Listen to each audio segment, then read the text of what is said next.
Monsoon को देखते हुए तहसील प्रशासन भी पूरी तरह चौकस हो गया है। बेरीनाग और थल तहसील में आपदा कंट्रोल रूम की स्थापना कर दी गई है। एसडीएम आशीष जोशी ने बताया कि आगामी मॉनसून को देखते हुए आपदा कंट्रोल रूम बना दिए गए हैं, जिसमें 24 घंटे कर्मचारियों की तैनाती भी कर दी है। वहीं लोगों से आपदा के संदर्भ में कोई भी सूचना होने पर कंट्रोल रूम में सूचित करने की अपील भी की गई है। साथ ही सभी अधिकारियों और कर्मचारियों को मॉनसून काल को देखते हुए सतर्क रहने के भी निर्देश दिए गए हैं।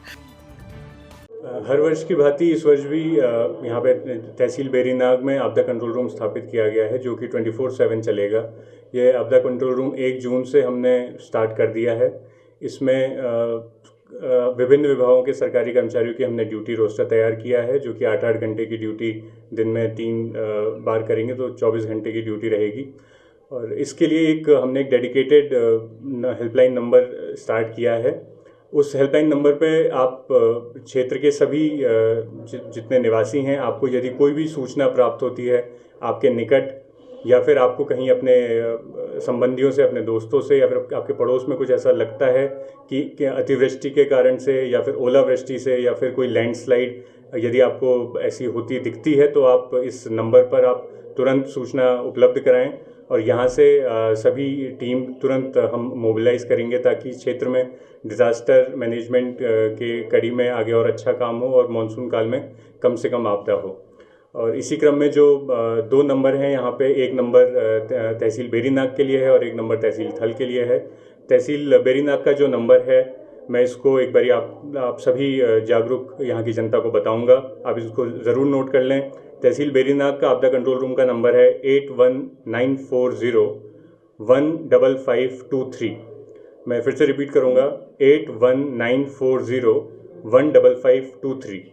और हमारी तहसील थल के अंतर्गत सूचना देने के लिए जो नंबर है वो है 9456758555।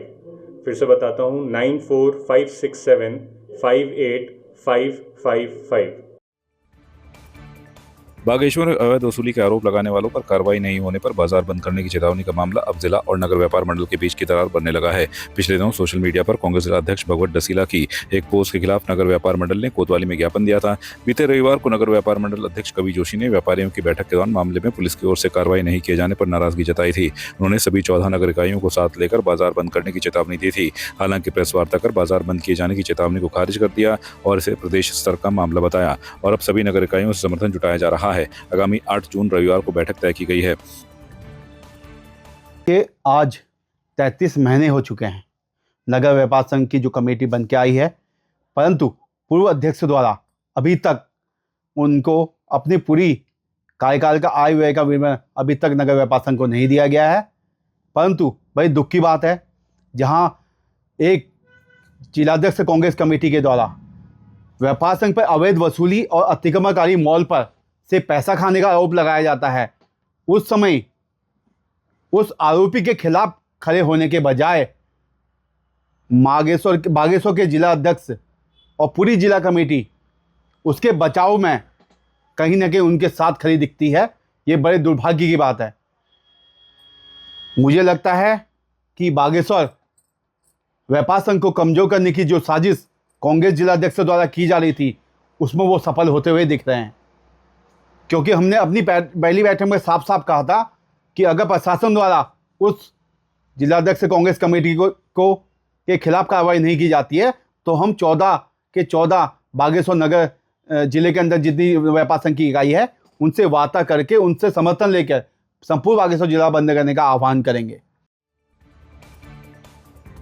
लाल बहादुर शास्त्री राष्ट्रीय प्रशासन अकादमी मसूरी में आयोजित 22वें मध्य कैरियर प्रशिक्षण कार्यक्रम का समापन समारोह संपन्न हुआ।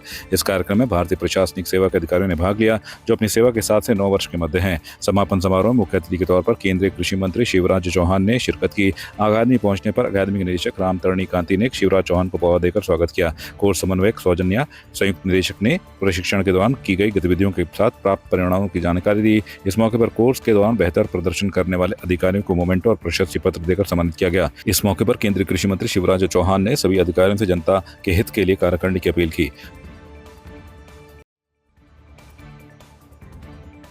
सांसद अनिल बलूनी, कैबिनेट मंत्री डॉक्टर धन सिंह रावत और राज्य सफाई कर्मचारी आयोग के उपाध्यक्ष भगवत प्रसाद मकवाना ने पौड़ी मुख्यालय के समीप एजेंसी चौक में महर्षि वाल्मीकि की मूर्ति का अनावरण किया। इस मौके पर स्थानीय जनप्रतिनिधि, गणमान्य नागरिक और समाजसेवी उपस्थित रहे।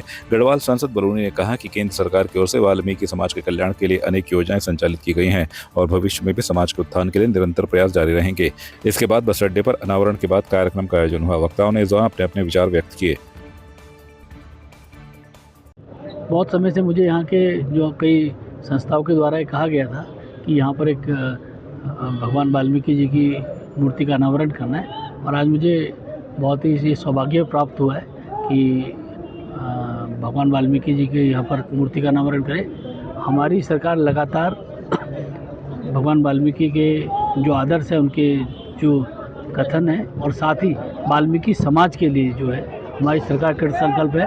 पिछले काफ़ी समय में वाल्मीकि समाज के लिए बहुत सारे काम केंद्र सरकार ने किए हैं, और इसीलिए वाल्मीकि समाज में एक बहुत ही ज़्यादा भारतीय जनता पार्टी के प्रति आकर्षण भी बढ़ा है। बहुत हर्ष का विषय है कि रामायण के रचयिता भगवान वाल्मीकि की स्मृति में यहाँ महर्षि वाल्मीकि चौक, जो अभी तक एजेंसी चौक के नाम से जाना जाता था, उसका नामांकन हुआ है और प्रतिमा का लोकार्पण हमारे यशस्वी सांसद क्षेत्र के पौड़ी गढ़वाल के और हमारे भारतीय जनता पार्टी के राष्ट्रीय मीडिया प्रभारी आदरणीय अनिल बलूनी जी के कर कमलों से किया गया है। इस मौके पर हमारे डॉक्टर धन सिंह रावत जी, जो हमारे कैबिनेट मंत्री हैं उत्तराखंड सरकार में, मैं भी अतिथि के रूप में यहाँ उपस्थित रहा हूँ। हमारी चेयरमैन हिमानी नेगी जी और सब लोग उपस्थित रहे। हमारे विधायक जी पौड़ी साहब वह भी यहाँ उपस्थित रहे। बहुत ही उत्साह का वातावरण है। आज पूरे समाज में एक हर्ष की लहर है। केवल ये पौड़ी में ही नहीं है, यहाँ गढ़वाल के टीरी से भी लोग पहुंचे हैं, श्रीनगर से भी, कोटद्वार से भी, सब जगह के लोग यहाँ आए हैं, बिजनौर तक से लोग आए हैं। तो पूरे वाल्मीकि समाज में एक हर्ष की लहर है। जिस प्रकार से अयोध्या में भगवान वाल्मीकि के नाम से महर्षि वाल्मीकि इंटरनेशनल एयरपोर्ट आदरणीय मोदी जी ने, प्रधानमंत्री जी ने बनाया, उसी प्रकार आज यहाँ चौक का उद्घाटन होकर, तो मैं समझता हूँ ये बहुत ही खुशी का मौका है। मैं समझता हूँ कि ये बहुत अच्छा कार्यक्रम पौड़ी के लिए हुआ है। एक ऐतिहासिक कार्यक्रम रहा है कि भगवान वाल्मीकि की मूर्ति आज यहाँ पर लगाई गई है, उसका कार्य पूर्ण हो चुका है। और जो वाल्मीकि समाज की एक बहुत लंबे समय से मांग थी कि यहाँ पर वाल्मीकि जी की मूर्ति लगनी चाहिए। वास्तव में वाल्मीकि जैसे ऋषि व्यक्ति ने समाज को दिशा देने का काम किया है, निश्चित रूप से उनकी मूर्ति लगी है, तो एक समाज में बड़ा उत्साह और हर्ष का देखने को मिल रहा है। समिति की तरफ से मुझसे डिमांड की गई थी कि विधायक निधि से जो वाल्मीकि मूर्ति का स्थल है, वहाँ पर कुछ अवशेष काम रह गया है, उसको पूरा करने के लिए विधायक निधि से कुछ धनराशि आवंटित की जाए। तो मैंने कहा है कि 3 लाख रुपए मैं अपनी विधायक निधि से समाज हित में देने का प्रयास करूंगा।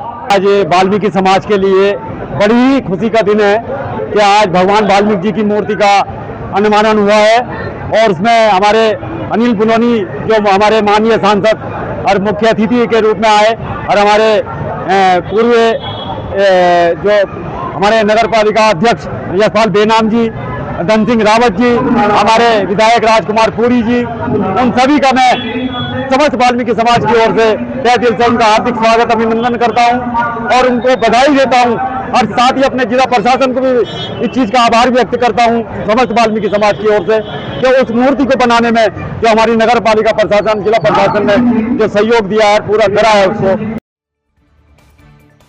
पौड़ी जिले में ध्वजा स्थापना के साथ न्याय के देवता कंडोलिया ठाकुर के मंदिर में वार्षिक पूजन शुरू हो गया है। आयोजन से पहले पौड़ी नगर और से जुड़े आसपास के गांव में लाई गई ध्वजाओं को गाजे बाजे के साथ मंदिर में चढ़ाया गया। इसके साथ ही मंदिर में अखंड रामायण का पाठ शुरू हुआ। पौड़ी शहर के शीर्ष पर स्थापित कंडोलिया मंदिर में हो रहे इस कार्यक्रम को लेकर लोगों में काफी उत्साह है। गढ़वाल के विभिन्न स्थानों से बड़ी संख्या में श्रद्धालु यहाँ पहुंचे हैं। आयोजन को लेकर पौड़ी शहर में सुबह से ही खासी चहल पहल देखी जा रही है। ढोल दमाओं की धुनों पर तिरकते पौड़ी, कांडई, चुईचाराई, बैगवाड़ी आदि गांव के भक्तजन निशान के साथ कंडोलिया ठाकुर के दरबार में पहुंचे हैं। जो हमारा ये मंदिर है, ये बहुत प्रसिद्ध मंदिर है, इसके बारे में आप जानिए, और इसका 8 तारीख को भंडारा भी है। तो मेरा यही अपील है कि जो यहाँ आता है, मतलब कहते हैं कि उसकी मन्नत भी पूरी होती है, मैं चाहती हूँ कि लोग यहाँ पे आए, इसके बारे में जाने और इस मंदिर का मतलब हर जगह भी हमारा वो नाम चले। पहले भी देखी है पर इतनी संख्या में नहीं देखी थी, पर कह सकते हैं कि मतलब कहते हैं कि डोली आती है यहाँ पे, जो हमारे भगवान है उनकी डोली आती है उसके कई जगह से, और झंडे भी आते हैं तो उसके साथ लोग आते हैं। फिर हमारा बहुत ही हमारे भगवान जी कंडोलिया ठाकुर सब पे कृपा बरसते रहते हैं और हमें अपने आराध्य पे बहुत वो है, और यहाँ बहुत भव्य और कई वर्षों से बहुत भव्य वो आयोजन होता है। तो हम कंडोलिया भगवान से यही प्रार्थना करते हैं कि सबको सुखी रखे और सारे उत्तराखंड का वो हो। श्री कंडोलिया देव हमारा भूमाल देवता के रूप में यहाँ पर मान्यता इसकी है, और इस क्षेत्र में इस मंदिर की, इस देवता की अत्यधिक मान्यता है। प्रतिवर्ष यहाँ पर भंडारा आयोजित किया जाता है, जिसमें कि हमारे समस्त इस स्थानीय लोग, आसपास के ग्रामीण क्षेत्रों के लोग, यहाँ तक कि कुमाऊं से भी लोग इसमें भाग लेते हैं, और प्रतिवर्ष इसमें भाग लेने वालों की संख्या बढ़ती जा रही है। ध्वजा का हमारे जो आसपास के जो नगर पौड़ी, मेन पौड़ी गांव है, आसपास के हमारे गांव है बेंजवाड़ी, राई, गडोली, अन्य कई गांव हैं जहां से कि ध्वजा आते हैं, और इसके आसपास के और अन्य गांवों के लगभग 20 से भी अधिक ध्वज यहाँ पर आते हैं। आज से हमारा जो ये वार्षिक जो कंडोलिया महोत्सव है, महोत्सव नहीं मतलब एक हमारा धार्मिक अनुष्ठान है हमारा। तो धार्मिक अनुष्ठान जो हमारा मतलब हर साल चलेगा, ये हर साल चलता ही आ रहा है, अनवरत चला आ रहा है। हमारे बुजुर्ग लोग इसको करते आ रहे हैं, और इस समय नए लड़के हैं वो भी इसमें जुड़े हैं काफ़ी लोग, और इसकी मान्यता आज से नहीं पौराणिक से चली आ रही है, और हमारे बुजुर्ग लोग इसके बारे में कई कथाएँ भी बोलते हैं। और आस्था ऐसा है कि इस टाइम पे जब ये हमारे भंडारा होता है तो पता नहीं इतना सैलाब, जन सैलाब यहाँ पे आता है। जब 8 तारीख जब भंडारा होगा यहाँ पे तो पता नहीं चलता कि इतने लोग आए कहाँ से हैं। जैसे हम बोलेंगे पौड़ी खाली हो गई, पौड़ी खाली हो गई, लेकिन उस दिन अगर यदि आप रहेंगे यहाँ पे तो आपको प्रत्यक्ष दर्शन हो जाएंगे कि आस्था है, उनको आस्था खींच के ला रहा है, कुछ ना कुछ तो है जो उन्हें यहाँ खींच के ला रहा है। प्रतिवर्ष 3 दिन का आयोजन यहाँ पे किया जाता है, और इस 3 दिन के आयोजन में यहाँ पर समस्त जितने पौड़ीजन हैं और जन सहयोग से ये कार्यक्रम किया जाता है। मुख्यतः निशान और झंडे जो है वो हर प्रत्येक गांव से लाए जाते हैं, 9 गांव से लाए जाते हैं, और उसके बाद यहाँ पे पूजन कर तीसरे दिन जो है भंडारा आयोजित किया जाता है। और मान्यता मंदिर की ये है कि अल्मोड़ा में जो गोलजू देव हैं उन्हीं के ही ये भाई कहे जाते हैं। इन्हें गोरक्षनाथ भी कहते हैं, इसीलिए इनका नाम गोरिल भी है। और यहाँ पर उन्होंने स्थान लिया था आकर के, और तब से काफ़ी वर्षों से, कम से कम 30-35 वर्षों से तो यहाँ पे अनवरत ऐसे ही भीड़ और भंडारा जो है चलता आ रहा है।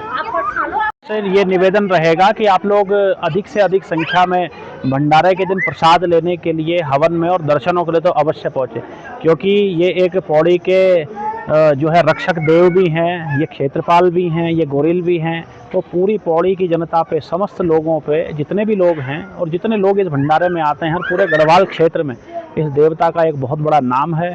और यहाँ जितने लोग भी आज तक आते हैं माथा नवाने के लिए, सबकी मनोकामना पूर्ण होती है। आपकी इस पर क्या राय है, हमें कमेंट कर जरूर बताएं। इसके साथ ही आप हमारे YouTube चैनल को सब्सक्राइब कीजिए। आप हमें Facebook, Instagram, Twitter पर फॉलो भी कर सकते हैं, और संवाद 365 के साथ एक क्लिक में जुड़ने के लिए डाउनलोड कीजिए संवाद 365 ऐप।